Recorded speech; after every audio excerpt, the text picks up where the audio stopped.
So I went to my dad and I said, okay, I want to go into learning computer. So then they placed me at a particular place where I started learning computer, and within 2 weeks I was already good at installation, Microsoft Word, cracking the softwares and every other thing. Then I started repairing keyboards and the likes, but I realized this was not interesting, like it was not intriguing, like it was not getting to me the way I wanted it to. Then luckily for me, we went back to school.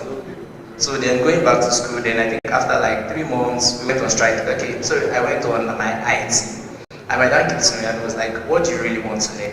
He said he knows about coding and blah, blah, blah, blah. Okay, I said, no problem. I started researching. Fine, I did a little of like research before I went to an institute at Ikeja. So there I spent about 3 months trying to code. I learned HTML, CSS, JavaScript, and I was very good. Like, I mean, I was one of the best person in my class. But then it was still not interesting. Then we went to the back end of it. So the back end we started learning like Python, using like the Django and all.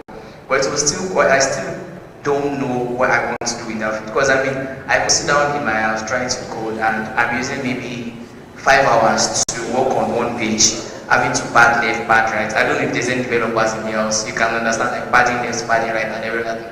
So it took serious time. I was still not understanding. But then something I found so fascinating around there was social media management, relating with people, selling to people online rather than going physical. So I mean, then I started a career path in like social media marketing, then digital marketing, and moving into digital marketing, learning the ads thing like social media ads, like Google ads. So not to bore you so much, then a friend of mine just particularly came to me and was like, oh, I heard of something around product marketing manager. I don't know if this would interest you. And I was like, oh, product marketing, how do I go into being a product marketing manager? Then again, I went into research. I did my research. I saw an online institute that they offer like international ed company basically. So they offer like ed for product marketing, where I just started my career, and boom, before you knew it, I landed my first job as a product marketing manager, and subsequently, and that's just it. That's it. Please, can we give him a round of applause? Please. That was very, very detailed. Because I was not there in your journey, but the way you said it, I was just like, you know, like I was like following you everywhere. So, sis, please, over to you. Okay. Hi, everyone. My name is Tolulope Okesanya. I'm currently a product manager at LinkPay. LinkPay is a payments company in Lithuania, but spread across East Africa and some parts in China. My first, I wouldn't say my first, but one failure story that stands out for me would be in my second year as a product manager. This is currently my 5th year. In my second year, I took on the role, and I remember starting that role sometime in February. So I'd done the interview by like December, and I got like a scope of what the role should look like. And bear in mind that that was like my second year as a product manager. First year I thought, okay, yeah, I was good enough to, or I understood like the basic things to manage a product, right? I basically thought I was ready up until I got in the role, and the role proved to be very, very, like, I learned a lot of lessons. I'll put it that way. One thing I would say that made it look like a failure was because I was lacking, and just because I didn't have enough knowledge. Based off of being employed, the HR had to come in and be like, okay, we employed you so for this, but we're not getting like value. And in that moment, I remember asking my mentor, so because when situations like that happen, they advise you to either maybe take a pay cut or they tell you to quit. So you're at a crossroad, right? In that moment, I know that I was very down for a bit because I thought I was good enough. I thought that was what it was. Anyway, I ended up taking a pay cut, but I'm glad I did. When I think about it today, I'm glad I took a chance on myself. Even after it presumed that I had failed, I just continued to press on. So that's something that has forever like stuck in my memory. As much as I failed, I continue to just go on. Thank you. Thank you very much. That was very, very detailed. Thank you very much, Tolu. Okay. You said? I'm also good with the mic. I hope I'm good as well. So yeah, my name is Emmanuel. I lead the engineering team in Kola Business. I don't really have very interesting stuff, like as I've said, but I know for me, one of the things that I reckon is I seem to be a perfectionist, and it makes me, take time to, let someone see something. And I know, I think sometime back, I had a, major project I needed to do, done a draft, done everything. And I was walking around the whole of, Lagos looking for, a hospital to work with. And I got to the Health Service Commission, and I went to the guy who did this thing. And, I showed up, permanent secretary, and they just told me, go and do something, I'll bring you back.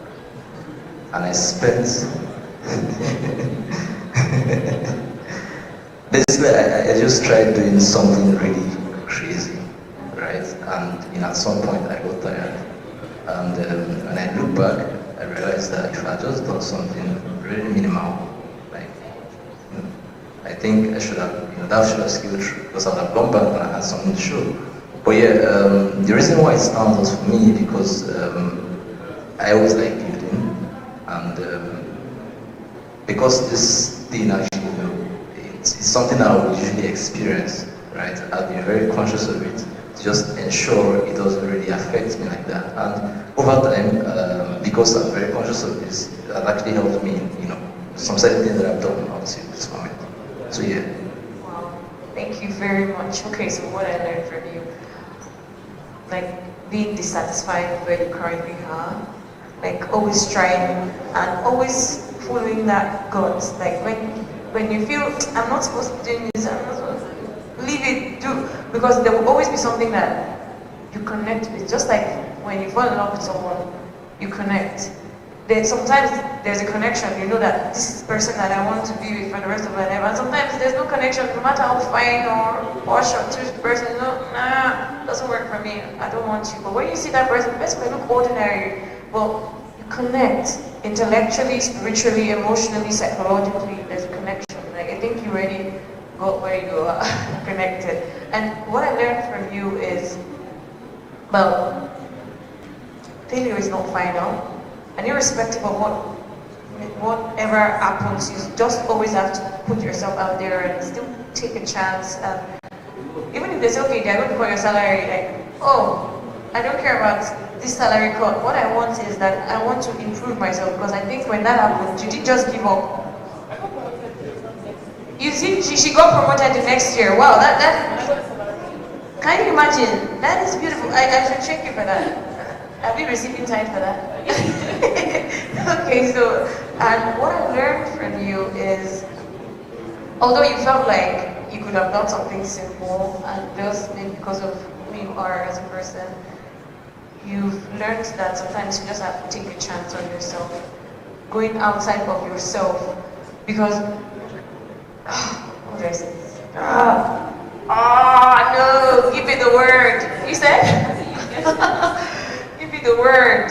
But what I'm happy for is that it has helped you in a kind of way, because you've gotten experience from that area. So next time you want to take a decision, you'll be able to weigh your options better. Should I go this way or should I go this way? And you'll be able to know the one that you actually go for. Am I correct? Yeah, okay. Okay, now I'm happy. Okay. I'd like to start asking you questions now. Who do I start from? The mic with you. I start with you. Okay, Emmanuel. My first question is: how would you assess the current state of Nigeria's app development ecosystem, and what are the key drivers of innovation? Okay, this is very interesting. I remember back in 2012, 11, when I actually started development. I know that it wasn't, our development industry wasn't really as, software engineering industry wasn't really as, it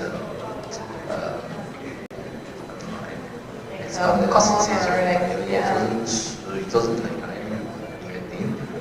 So, back then, and of course, going to the technology back then, if you look at back then to now, you see a lot of changes that happen, right? I mean, advancement in technology. And I'll say a lot of things has changed, right? A lot of things has changed, especially, when it comes to things around front-end engineering. Let me start with that, because I remember there when I had things like jQuery at some point, some JavaScript framework, and before you knew what, there was already a specialization in front-end engineering, and then there was actually back-end, right? And so the community has been great. I remember then, I think I went to a CC Hub one hackathon like that, and we weren't so much there. It's different, when you look at what it is right now. So people like, as the ecosystem has actually improved, we have more people doing stuff. You have technology advancing. You have, fintech companies. You have agrotech. People are actually doing really interesting things, and it's easy to get in right now, unlike before. Right, very easy. You don't really need to study software engineering, right, to actually be a very good engineer. The resources are out there for you to, jump on and then get things done, right? So there are free resources, and this really helps. That's actually helps. And yeah, so the collaboration has been great. The ecosystem has been great. External, external visibility has been there. Even foreign investment and all that actually, made this ecosystem, the way it is right now. So I think we've really gone really far. I mean, looking at a decade ago, where we are right now. But yeah. Thank you very much, Manu, for that. Please, can we give him a round of applause, please? Please. Thank you. Okay, so my next question goes to you, Sulaiman. So, how can Nigeria bridge the skills gap to foster a thriving app development industry? Okay, I think for that particular question, so there is no best approach to that. But for someone like me, I worked in an agency whereby what we do is we outsource most of our developers to international countries like UK, US. So most times we outsource like developers like mobile app developer, React Native developer. And what I can see around this particular thing is most of our developers are talented, but when it comes to the talent gap is quite, I don't know the best way to describe it. No, it's quite, no, I will not say it's quite. So, because you see a developer having to jump between doing like 3 to 4 jobs. And if the talents which means there are jobs, but they have no adequate talent to take on this job role. I mean, I work in a fintech company whereby just a mobile app developer developed the app from scratch to finish. I mean, from V1 to V2. So, I mean, before they could even see other developers to come and say, okay, I mean, your knowledge is up to this particular task. So, what I would say to actually bridge this particular talent is most of our developers have to go learning more. So, you have to have these adequate skills before you call yourself like a developer. Obviously, I know for developers to learn their first gig is always very crazy. I mean, I've had a friend that learned front-end development for about 5 to 6 years, and before he could get his first gig, it was actually very crazy because they have top people in this particular field, and you as someone, you're just trying to bridge into that particular gap. Obviously, there's job for you, but then most of these experienced guys are already taking that particular job. So which means for you to get that particular thing, you have to be more experienced. And having to be more experienced means you have to have worked on real life projects and do more of this particular stuff. But for most of the app development is actually same thing but in a very different way. You need to have worked on several apps to be able to have experience with other networks. Obviously, how you build an edtech is different from how you build an e-commerce company, and also how you build a fintech company. So I feel for us to bridge this particular gap, we need to be more into ourselves to know we want to learn more, we want to reach a particular gap before we say we are here. We understand what the Nigerian market looks like. We understand for somebody like me, if I want to go into mobile app industry today, even if I've plenty peripheral, I want to tell you, okay, I've been using 5 years developing mobile app, which is not true. So having to learn on the job. Most times it's different in that particular sense, because when you actually have to work on real life projects, if you don't have time to learn on it, then you start fumbling. So, and also the people who already have the job, like having to like juggle so many jobs together. I mean, trying to nurture people who are just trying to be in a particular space and just like giving them that avenue for them to showcase themselves. I feel this would actually help more. So when you have maybe like international clients reaching out to you and asking you, okay, hey, I need a mobile app developer, even if you know, okay, this is like a mid-level kind of person, you'll be able to say, okay, I mean, this particular person can do this, and this particular person is a senior developer, we don't want to outsource it maybe because he's having to do extra stuff or something. But I mean, the gap is actually still wide, and the talent in this particular field is crazy. So shifting a bit from mobile app development, I mean, even me as a marketer, like the pro marketing field is far wide. Like there's more than enough job in the pro marketing field, but then we don't have experienced people who are willing to take up this particular role. Even if you are willing to take up this particular role, you don't have that skill set yet. So most times it's always about, oh, we don't want you to go yet. I mean, you're still the person that has this particular knowledge and everything. So I mean, it's still like dragging. So there's always an avenue to be better. There's always an avenue to learn, like irrespective of the field. It could be like mobile app. It could be like in your particular sector. As long as it is not so, how would I put it? As long as it's not so filled up, there's always room to learn and also like become the very best in whatever you're doing. Thank you very much for that. Thank you. Please, can we give him a round of applause, please? Thank you. That was like very detailed. Like I think you're a detailed person. Okay, Tolu, your question. Beyond fintech, which other industries, for example, e-commerce, healthcare, agriculture, are making significant strides in mobile app development? Beyond fintech, so I would use poster chart currently, like what's currently on everybody's lips. I'll use the e-commerce apps that we have, and maybe like the food tech apps that we have, like Child Deck, Glovo.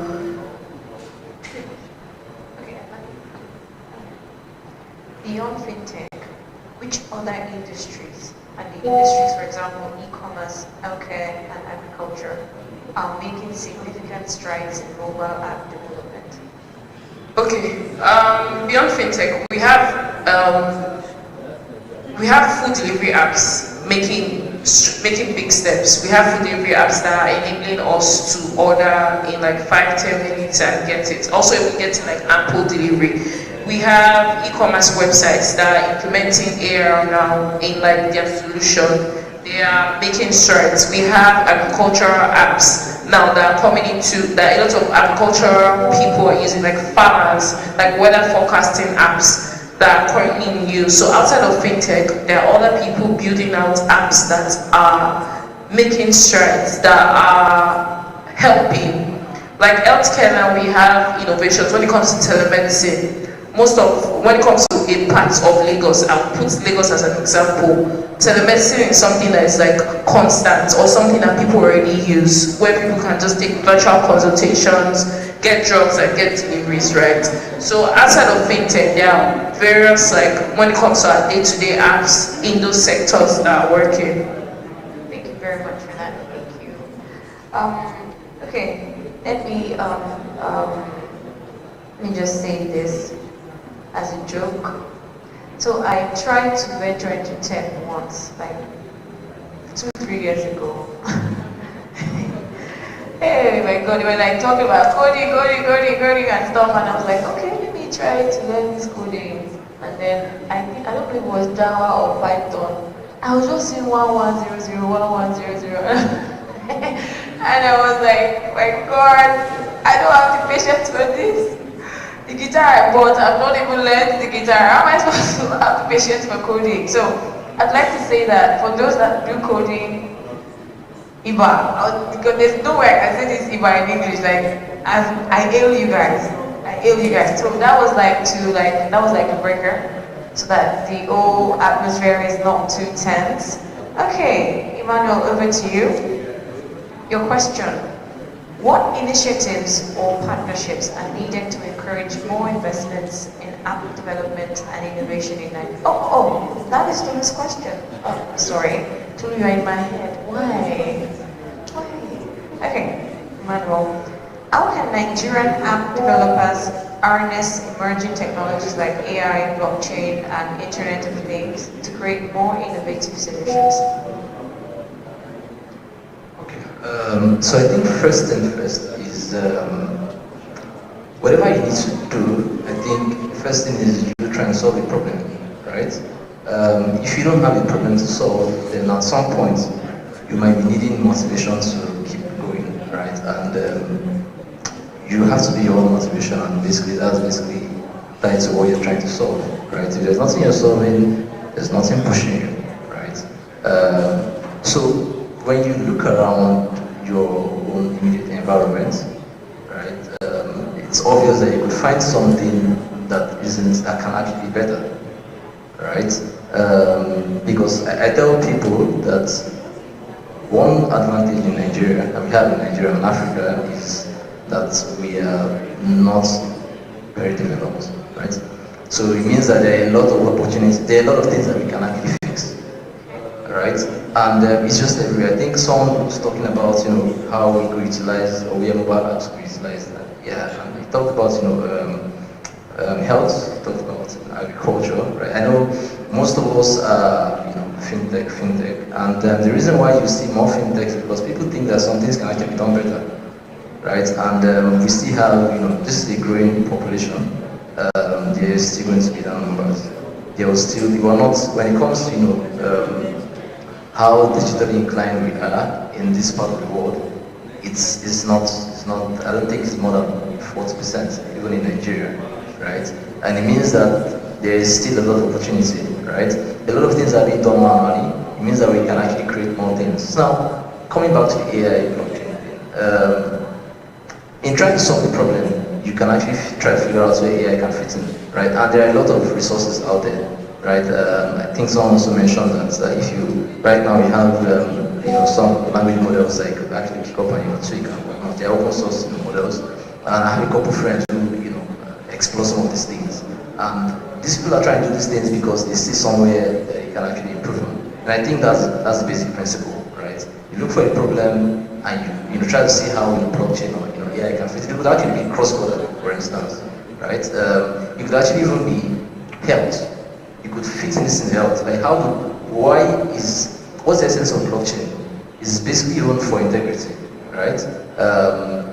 Some people talk about implementing blockchain around fintech, and they talk about how this thing erasing things around disputes, right? Because before, the reason why you have disputes is because there are multiple systems, and one person within that chain has done something that the other person is not really aware of, right? And you've gotten a feedback, and you're not satisfied with that feedback, right? And you need to go back to ask why, right? And blockchain is around trust. You need to and then everybody says we're good to go. At that point in time, we're not talking about dispute anymore because everyone has flagged it. Like you can go. So when someone bringing up in an innovation like this basically saw a problem, right? And this is around blockchain. Same thing goes for AI. So like I mentioned, so blockchain is not exactly AI. It's not AI, right? I know about some like agro, where they utilize AI for things around maybe soil testing or even checking the viability of a particular seedling or whatnot. You can actually implement various models around that. So these things, while it is easy to get in, it is not easy to give out something like a very great stuff, right? And this is where you need something to motivate you to deliver what you want to deliver. If I see something wrong, right, and I want to implement, I want to fix this thing, and I think AI can actually help. If I get tired, I know I can't stop there because I must solve this thing. So I can see that push, right? If there's nothing I'm aiming for, I will back out because I have other things to do with my time. And this is why I emphasize on looking for a problem to solve. But then when it comes to resource, there are resources there. There are very great guys in the industry. And all that. They are very interesting people in the industry. But actually, explore, could actually meet up and all that. And I'm sure with collaboration that with something driving you, you could actually get it. But yeah, we have really smart guys in this country. That's for sure, right? It is just having to figure out what to do with this technology. It's not just having to implement them, but solving the problem. Wow. Thank you very, very much, Manuel. Please, can we give Manuel a round of applause, please? Thank you very much. Okay. Thank you. So I have your next question.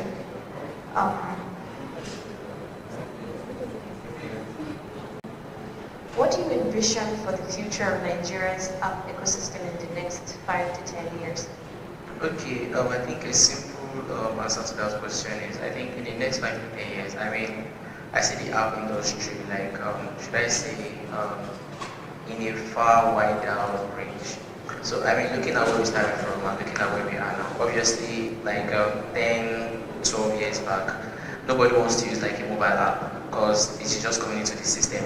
And looking at how convenient we are using the mobile app, and also 3 years back, nobody like has the idea that it will be something called like child, you have to order your products online and every other stuff. So I mean, obviously, looking to more destructive like mobile app, like things like happening in the mobile app industry moving forward, not destructive like atomic bomb or the other way around. So I mean, that's just it. Yeah.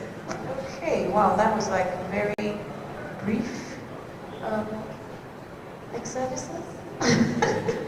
Thank you very much for that. I really do appreciate it. Now over to you, Tolu. Okay, the last question.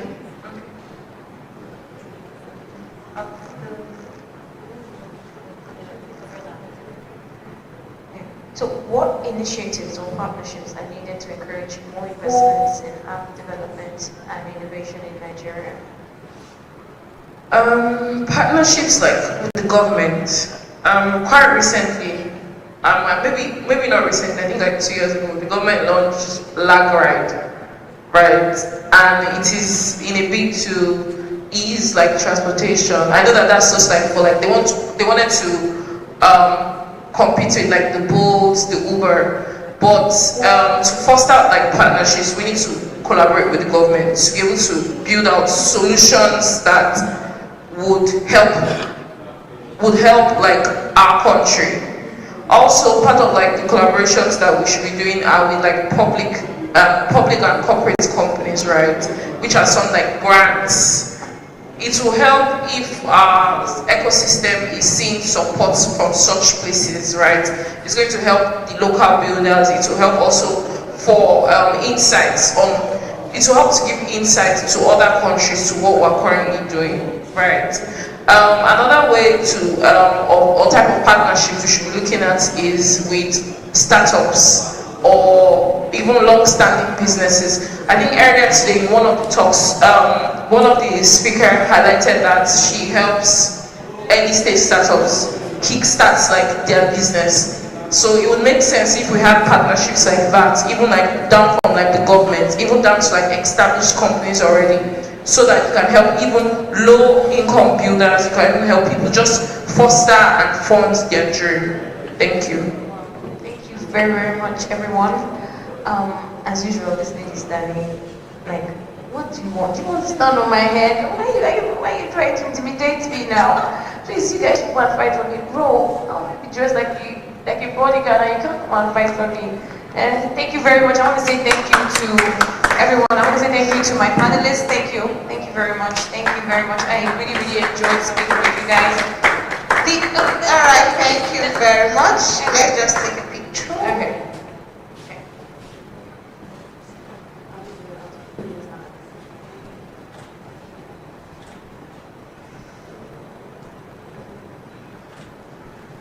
Okay, thank you very much. We are going to share the stage. For trying to send me out, we are going to share the stage. Alright, let's Okay. share the stage. Speak English, I speak.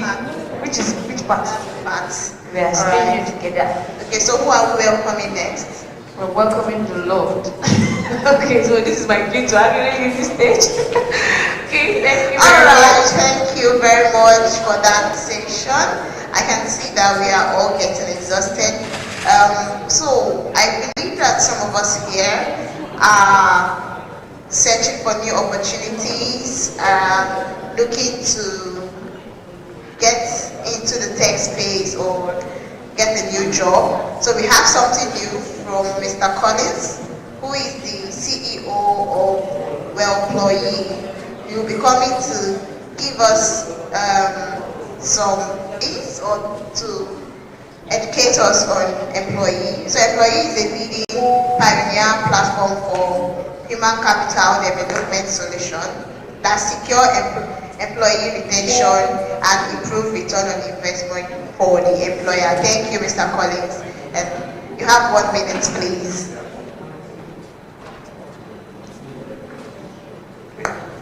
Hello, good afternoon, everyone. Please, am I audible? Okay, thank you. So, straight to the point.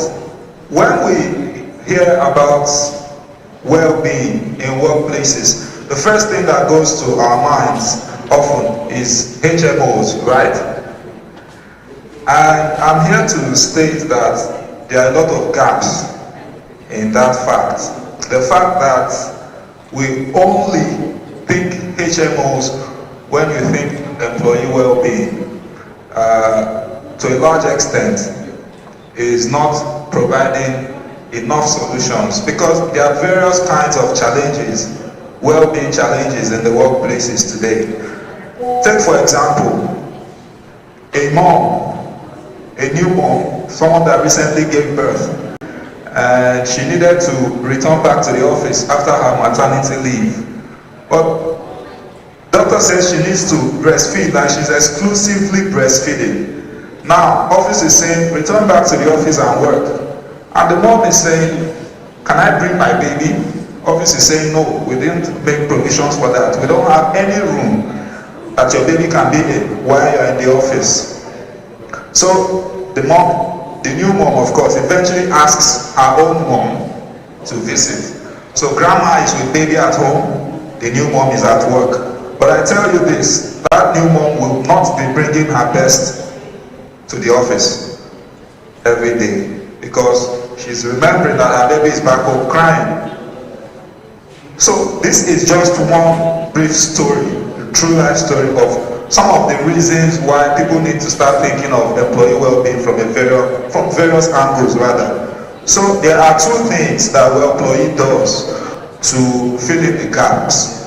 First of all, we are focusing on providing spaces for employee well-being. There should be a space. Organizations that are thriving today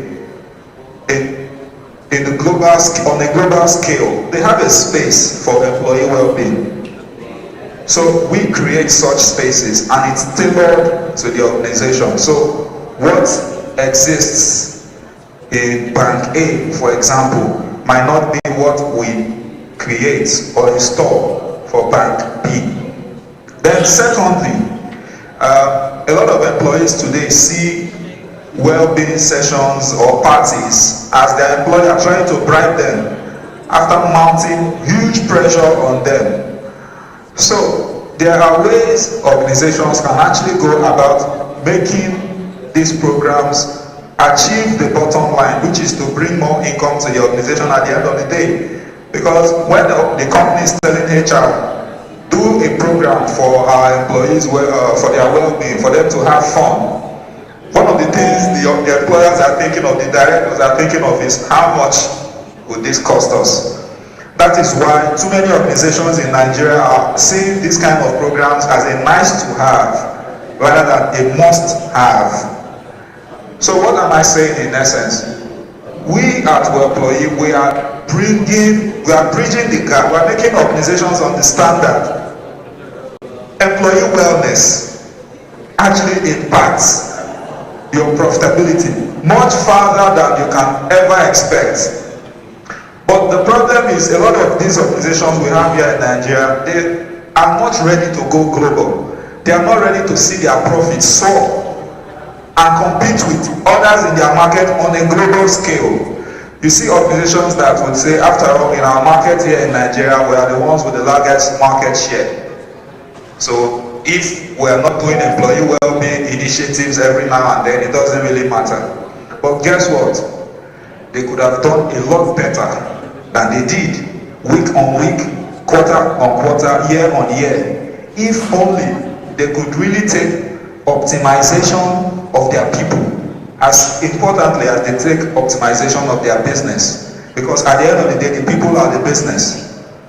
So what am I saying here in essence or in a nutshell? I'm saying that various aspects exist when you think of employee wellness.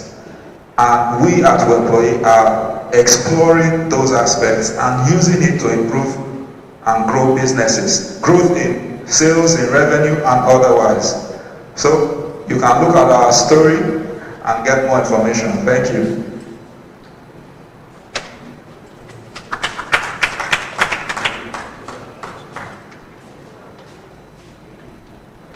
All right, thank you, CEO Employee. Thank you so much. Indeed, employees' well-being is a necessity and not a want. All right, thank you so much for staying this long. I think this will be it for App Summit 2024. Until we meet again in App Summit 2025. Thank you to all our amazing partners and sponsors. Thank you to the beautiful team behind this event. Thank you everyone for coming and enjoy the rest of your day.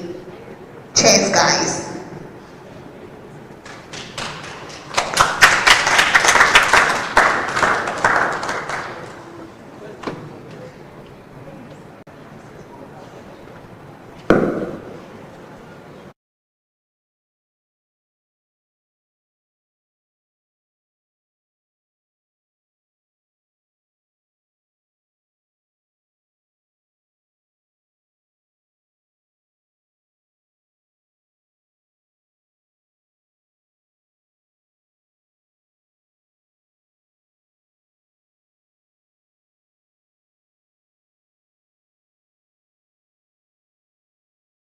Simply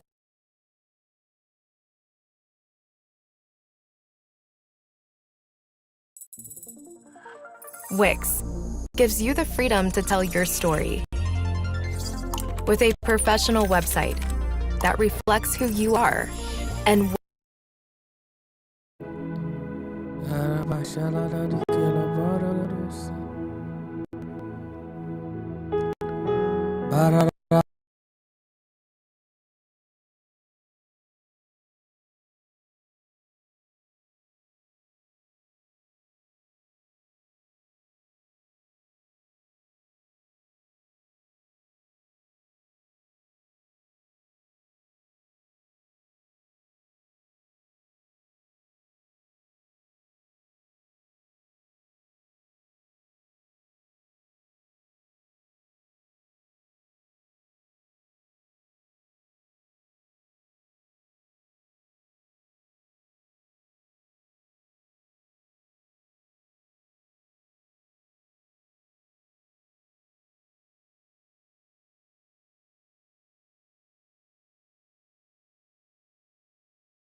Lagos, we're talking about Band A, Band TP and all of that. There's some places that they're even in Band C, they don't even have access to light.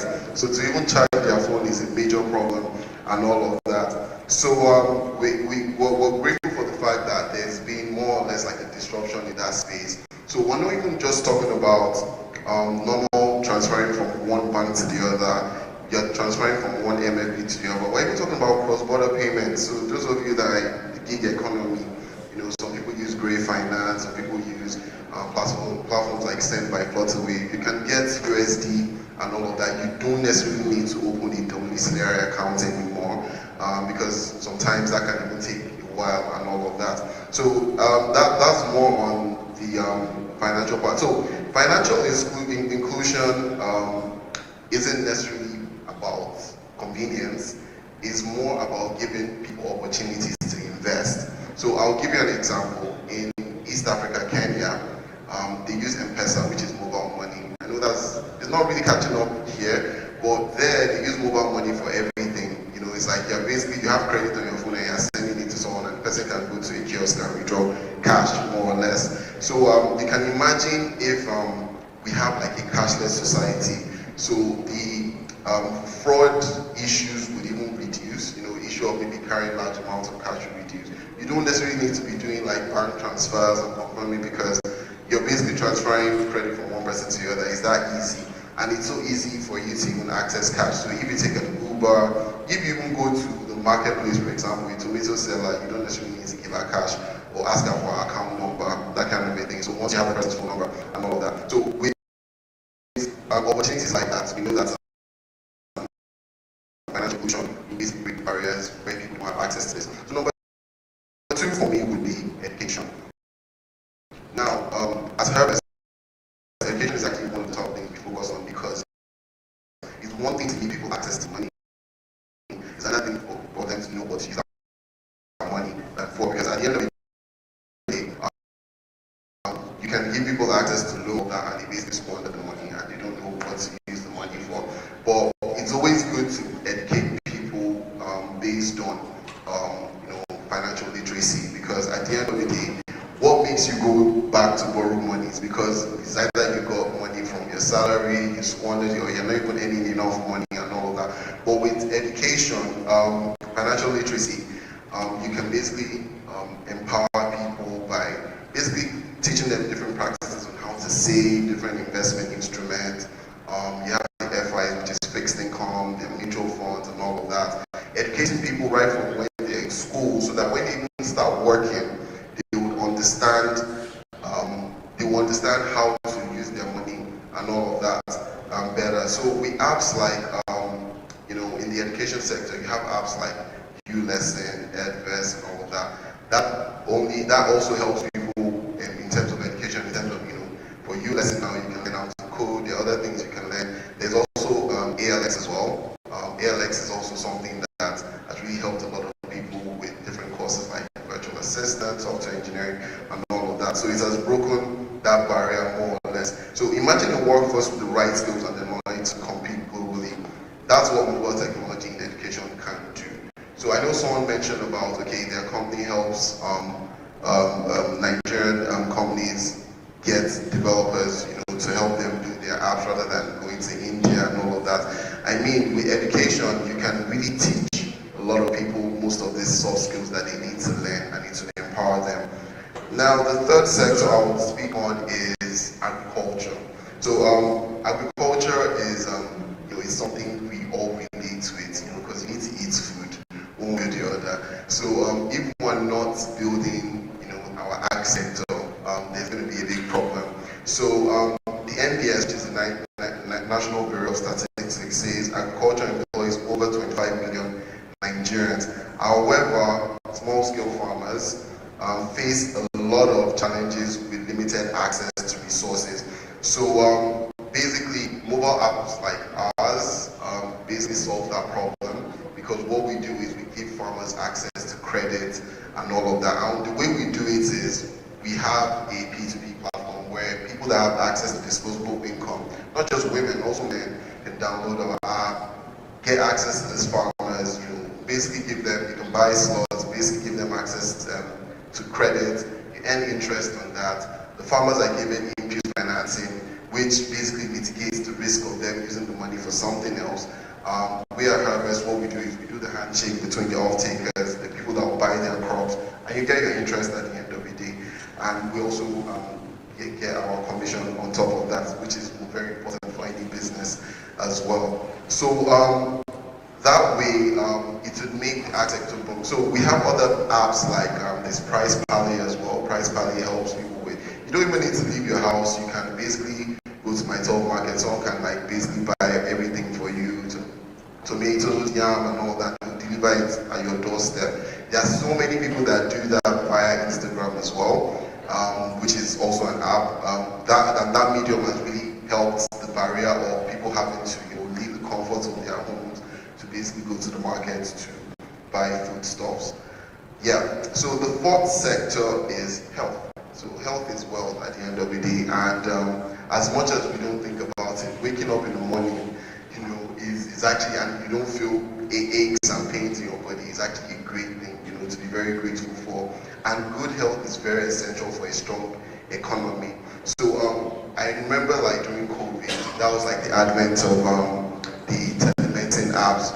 You don't need to go to the hospital to basically, you just basically tell the doctor, virtual doctor, your symptoms, and they basically tell you, okay, this is what you need to use, maybe you need to use a paracetamol and all of that. And now you have a lot of like AI apps, basically AI health tech apps that basically do all of this for you, where you can even type it in ChatGPT, the symptoms you are feeling, and it will basically give you recommendations. But again, it's always good to speak to a doctor, because at the end of the day, AI can be garbage in, garbage out. So even if ChatGPT is telling you that, okay, this is what you need to do, you're always advised to seek expert medical advice just to ensure that you're treating the right symptoms. So that's that for health tech. Then number 5 would be trade and commerce. So for about this point, 2024, so well over 10 years now, we've had e-commerce in Nigeria with the likes of Jumia and Konga coming in there. That really disrupted the market, because you can shop for gadgets online. You don't have to go to Computer Village, for example, to buy a laptop and all of that. Although the payments part of it is still, like, a lot of people don't really trust it. Some people still prefer to do pay on delivery. I'm one of them because you want to be sure that whatever you're buying comes in one piece and it's not the wrong thing. You don't buy a MacBook and it's a Dell that comes, that kind of a thing. So, but apart from that, a lot of apps right now are playing in the commerce space, indirectly. The last mile apps like Chowdeck, believe it or not, Chowdeck is a logistics app. It's not a food app. A lot of people think it's a food app.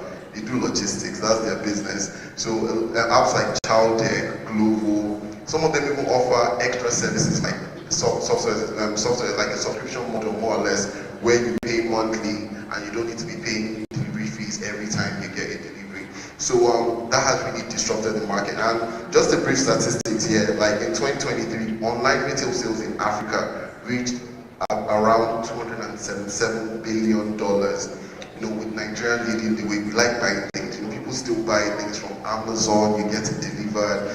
We have companies like GID, got this good logistics, that if you buy stuff from Amazon, they will bring it down to you here in Nigeria. So that's actually a very, very good market. And mobile apps can empower them to reach larger markets and manage inventories and handle transactions seamlessly. So the last one would be employment. Employment is very, very close to my heart, because as much as we're a very energetic population, a lot of us are not still employed. Not because we are lazy or we don't want to work, but it's because of the resources that are available per time. And you might feel that, okay, because we have a very large population, the job market is very saturated, but that's not the truth. There are so many opportunities out there, and a lot of people are scared as well that, oh, now that there's AI out there, it's going to take my job. No, AI isn't going to take your job. AI will take your job if you don't evolve. So you have to evolve as a person. You have to use AI to basically support whatever you're doing. You're meant to leverage on it to improve your own skills. And you like, for example, if you're an accountant, and all you do is balancing the book. You have to maybe look into maybe finance, look at financial modeling, go into different markets and all of that. Broaden your scope, that will help you go a very long way. So the employment part of it, with the advent of mobile apps, now you don't even need a dev team to even build a mobile app. There are no-code and no-code solutions. So solutions like Bubble, for example, if you don't even know how to code, you can you pay for the Bubble subscription and you can basically build a mobile app in just probably a few weeks, as long as you have you've done your research, as I've mentioned, and you have the idea and all that. Because at the end of the day, a lot of people just build without doing proper research. So why now?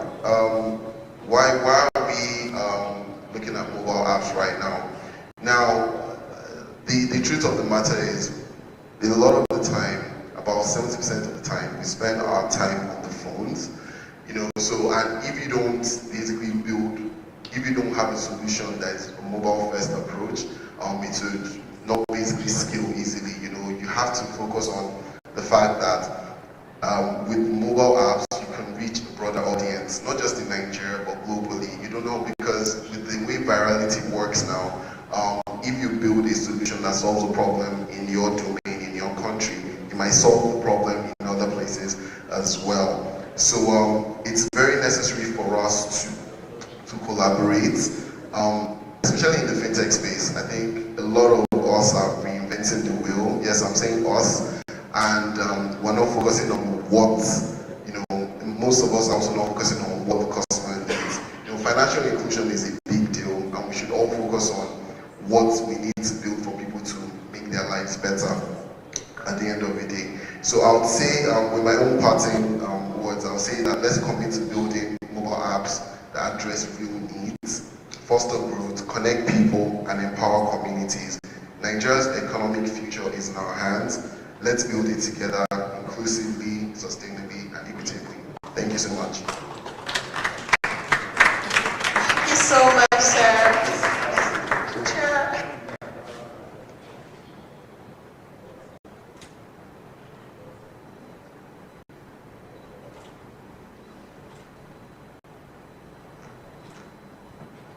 All right, that was powerful. There's a mobile solution, there's a mobile application that has a solution to your current problem. Earlier, we had a panel session where Damilola mentioned that there's an AI tool that is currently stealing the jobs of developers called Devil. You can't deny it, it's on record. Alright, so once again, thank you, Mr. Yomi. That was really powerful. Stephen Jobs said that innovation distinguishes a leader from a follower. So how can we measure when something is actually being innovative? How can we measure innovation? Personally, I think that when something is being innovative, it saves us money or generates money. So now we've had our next panel session, and we'll be discussing on how we can revolutionalize financial inclusion. To moderate the session, I have a very gentle, beautiful, tall lady. Her name is Stella Maris. She's a business developer. So she basically specializes in helping organizations make more money from providing different solutions. So yeah, welcome to the stage, Stella Maris. Secondly, we have another very beautiful, fair, amazing. She's an excellent expression of her name. She's Joy Shukuri, and she's a product manager with over 9 years of experience in this field. And she will be joining us as a speaker on the session to share her 2 cents. Welcome, Joy. Secondly, we have Mr. Bolaji. Bolaji is a growth specialist. He specializes in expanding the market experience and market presence of a brand. So he's a in strategic sales and marketing. Thank you so much, Mr. Bolaki. Lastly, we have Ifedayo, and Ifedayo is software. And in this section is powerful. We have the business person, we have the product person, we have the sales, and then we have the developer. I am looking forward to this session. It's very powerful. So thank you so much. Over to you, Stella.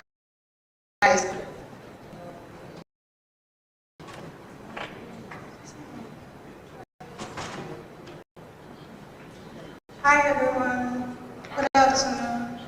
Once again, welcome to this year App Summit 2024. I'll be moderating this panel session, the interaction of apps and the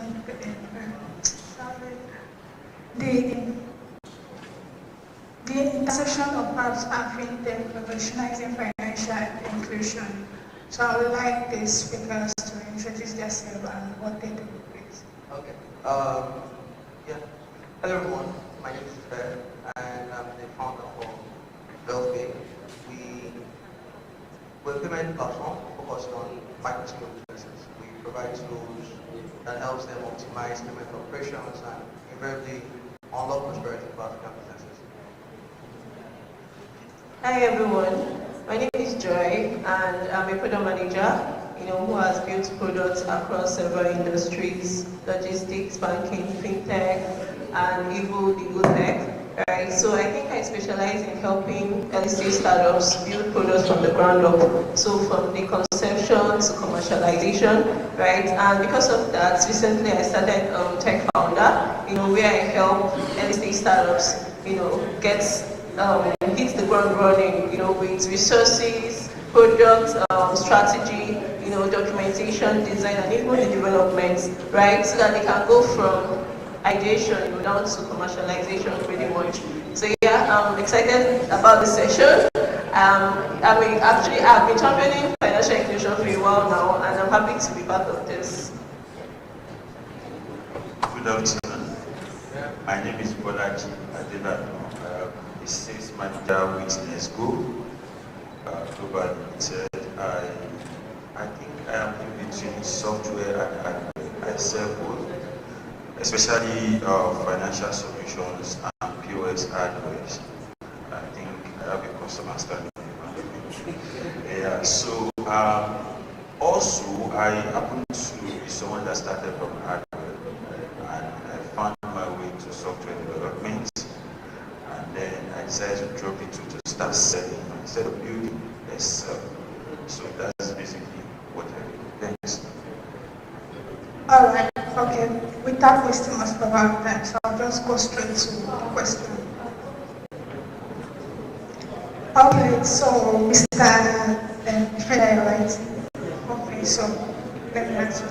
What role do fintech and plays in bridging the gap between traditional financial services and unbanked population?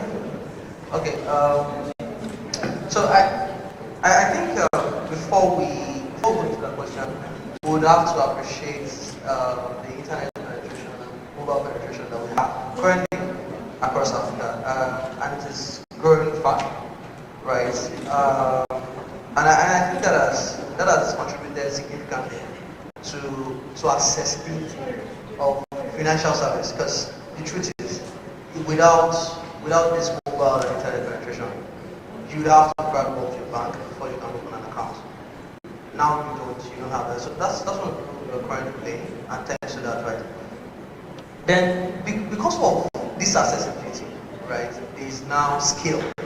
So it means that probably traditional businesses then would service on a good day 1,000 people a month. You now have platforms, solutions servicing millions of people every month. That means that they can make more, and it also means, economy of scale, you can also beat down the price, making financial service not just accessible, but also cheaper. That is one other role that financial hubs are playing.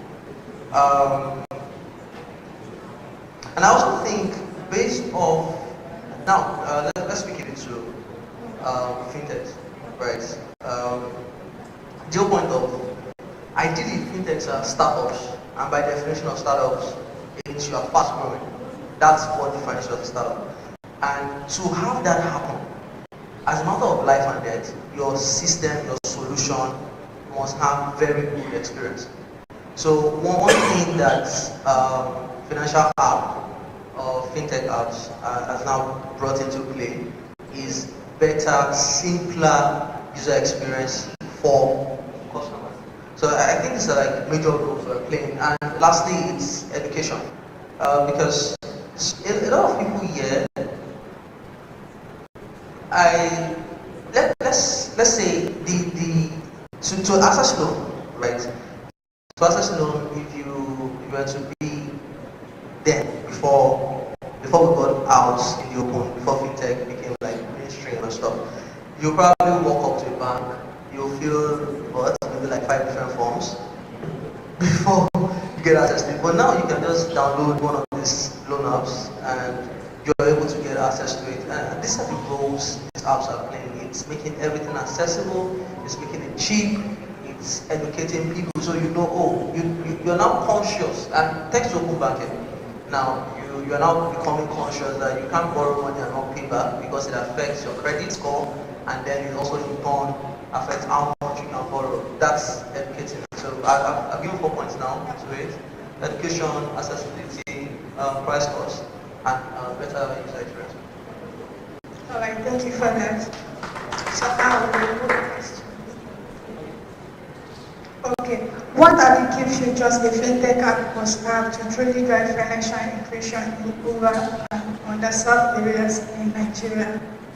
Okay, so fintech apps usually would have several features, that would go from security to accessibility and all of that, right? But I think the main focus point for this question is financial inclusion, right? Because not all fintech apps are actually including the underserved and the underbanked, right? Some companies are focusing on Gen Zs, millennials, and even the big companies, right? So I'll just be focusing on fintech apps. And for me, I think on a high level, right, the major requirements a fintech must have would be easy to use applications, right? Accessible applications, affordability and simplicity, because you're targeting people that, are not financially literate. They do not even have the high-end devices, right? So on a high level, those are my points, right? And when you go to the granular, you want to look at onboarding, because for you to use the fintech app, you need to go through the onboarding. There is know your customer, KYC.